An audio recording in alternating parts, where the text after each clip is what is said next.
Opération communication dans le désert libyen. Les hommes du maréchal Haftar appellent à l'unité du pays. Tous unis, mais derrière lui. Au passage, ils exhibent leur puissance en faisant défiler leurs chars militaires, leur défense anti-aérienne et leurs soldats. 25 000 hommes à la solde de l'homme fort de l'Est libyen.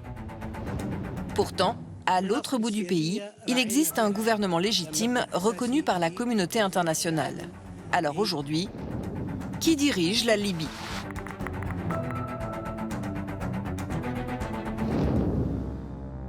15 ans après la chute de Kadhafi, la Libye est divisée en deux. À l'ouest, autour de Tripoli, le gouvernement d'union nationale, reconnu par la communauté internationale, est dirigé par Abdelhamid Beiba. À l'est, autour de Benghazi, l'armée nationale libyenne, avec à sa tête Khalifa Haftar, qui a conquis de larges parts du territoire libyen. Alors, comment en est-on arrivé là ?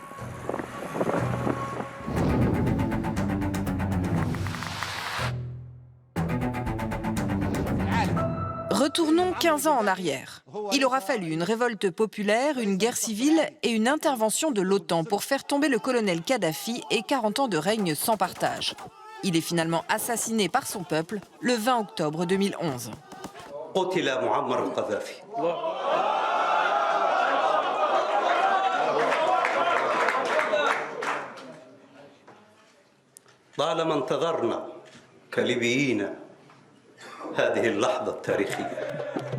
Le pays est en liesse, mais qui va désormais diriger la Libye ? Très vite, le chaos s'installe et les islamistes prennent position, notamment à Benghazi à l'est, là d'où est partie la révolte populaire.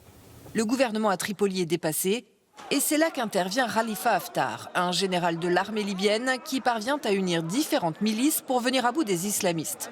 C'est chose faite en 2017. تزف إليك اليوم قواتك المسلحة.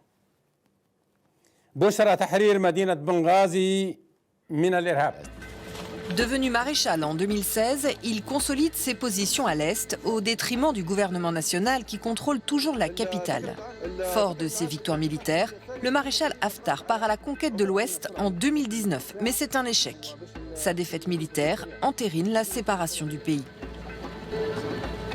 That defeat turned out to be a blessing in disguise because Haftar was able to preserve his control over the entire eastern half of the country and the entire southern half of the country. So in other words, the majority of national territory with all the oil assets. Khalifa Haftar contrôle donc maintenant la plus grande partie du pays, même si ce n'est pas la plus peuplée. Et ses positions sont renforcées par ses puissants alliés, les Émirats arabes unis, l'Égypte et la Russie. The UAE, Egypt, and Russia were the key supporters of Haftar. They empowered him, they enabled him to launch the 2019 attack, they enabled him to attack different cities since 2014. Basically, they basically emboldened Haftar to basically position himself as a wannabe dictator in the eastern side of the country. Et puis Haftar bénéficie d'un autre allié de taille, l'Union européenne. Pour l'Europe, il était infréquentable, il est devenu incontournable.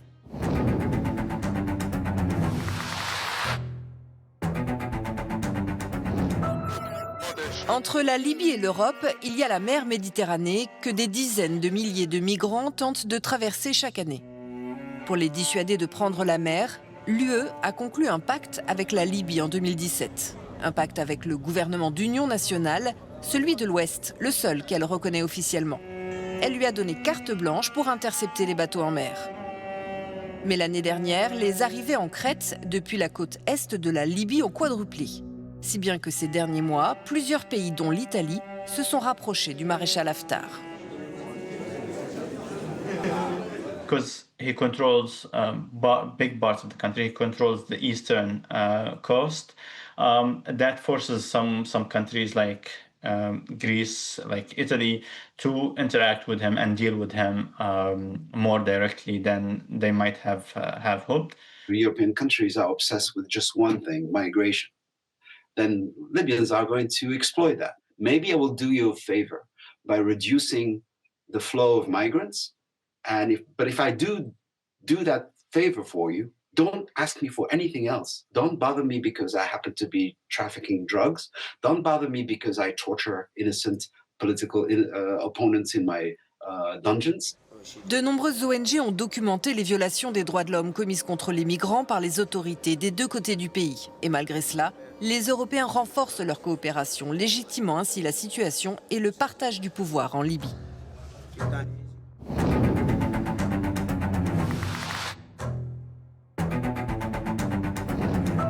On l'a vu, la Libye est coupée en deux et cette situation est en train de se normaliser. Aucun de ces deux leaders n'incarne la volonté du peuple puisqu'aucune élection présidentielle n'a pu se tenir dans le pays depuis la chute de Gaddafi. La Libye est devenue une kleptocratie et comme chacun des deux s'enrichit, aucun n'a intérêt à jouer le jeu des élections et risquer de tout perdre.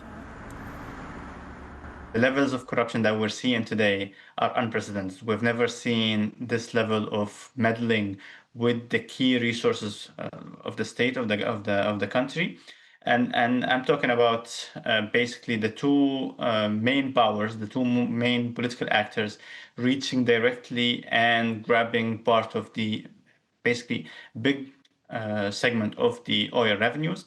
As a result, the public has been both sidelined, but also made to suffer the consequences of this corruption. I mean, as I said, service delivery is deteriorating. The economic situation has been very harsh on ordinary Libyans.